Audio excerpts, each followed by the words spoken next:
Take off your tinfoil hats for a second, because sometimes an insane-sounding conspiracy theory actually turns out to be true. From the government making up an enemy attack to justify war, to mind control experiments, some stories are hard to believe until declassified documents or investigations prove they actually happened. Here are 5 of the wildest former conspiracy theories we found. Number 5. Operation MK Ultra. Perhaps one of the most shocking conspiracy theories that turned out to be true was a CIA program called MK Ultra, which had the stated goal of developing biological and chemical weapons capability during the Cold War, but it ballooned into a larger program that encompassed research which promote the intoxicating effect of alcohol, enhance the ability of individuals to withstand torture during interrogation and so-called brainwashing. The program also conducted experiments on individuals which will produce amnesia, shock and confusion over extended periods of time, and capable of producing physical disablement, such as paralysis of the legs, etc.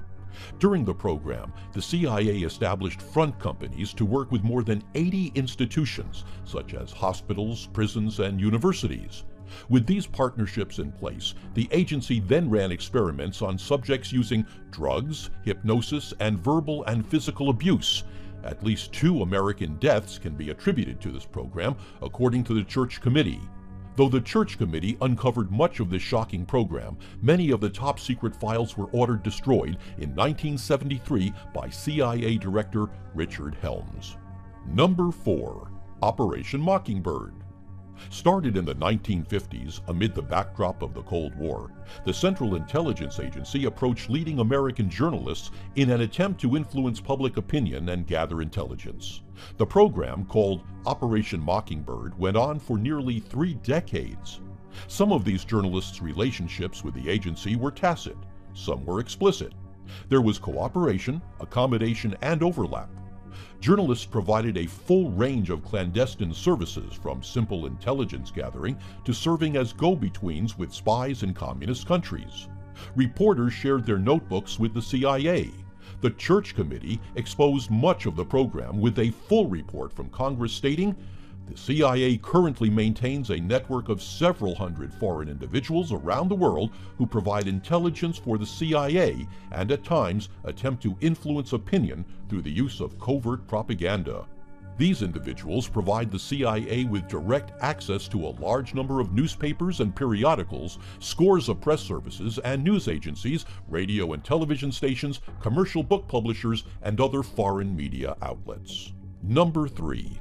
U.S. military leaders had a plan to kill innocent people and blame it all on Cuba. Sitting just 90 miles from the Florida coast and considered a serious threat during the Cold War, Communist Cuba, under its leader Fidel Castro, was a problem for the United States. The U.S. tried to oust Castro during the Bay of Pigs invasion of 1961, but the operation failed. So the generals went back to the drawing board and came up with an unbelievable plan called Operation Northwoods. What were the embarrassing plans? There were ideas for lobbing mortars into Guantanamo Naval Base, in addition to blowing up some of the aircraft or ammunition there. Then there was another idea floated to blow up a ship in its harbor. But these were timid compared to other plans that came later in a top-secret paper. Quote, "We could develop a communist Cuba terror campaign in the Miami area, in other Florida cities, and even in Washington. We could sink a boatload of Cubans en route to Florida, exploding a few plastic bombs in carefully chosen spots, the arrest of Cuban agents, and the release of prepared documents substantiating Cuban involvement also would be helpful in projecting the idea of an irresponsible government." The paper went on to describe in detail other plans for possibly hijacking or shooting down a drone airliner made to look like it was carrying civilian passengers, or faking a shoot-down of a U.S. Air Force jet over international waters to blame Cuba. Number 2. The FBI infiltrated, surveilled, and tried to discredit American political groups it deemed subversive.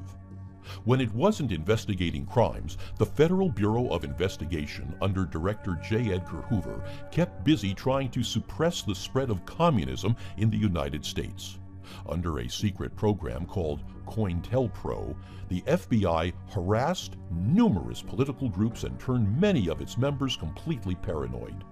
From the book The United States of Paranoia by Jesse Walker, under COINTELPRO, FBI agents infiltrated political groups and spread rumors that loyal members were the real infiltrators.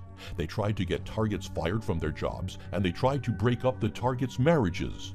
It wasn't only communist or left-leaning organizations. The FBI's list of targets included the civil rights movement, and public enemy number one was Dr. Martin Luther King. It would have been just a wacky conspiracy theory from a bunch of paranoid leftists that no one would have believed. But the conspiracy theorists, a group of 8 anti-war activists, broke into an FBI field office in 1971 and found a trove of documents that exposed the program. Number 1. The U.S. Navy fired on North Vietnamese torpedo boats that weren't even there. On the night of August 4, 1965, the USS Maddox engaged against hostile North Vietnamese torpedo boats following an unprovoked attack. The only problem? There were no torpedo boats or an attack.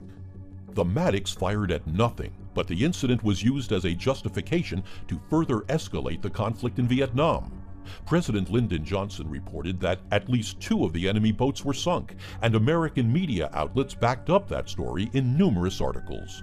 But conspiracy theorists thought it looked a lot like a false flag attack. They were right, according to the National Security Agency's own declassified documents. Others who were present, including James Stockdale, a Navy pilot who would later receive the Medal of Honor, disputed the official account. I had the best seat in the house to watch that event, and our destroyers were just shooting at phantom targets. There were no PT boats there.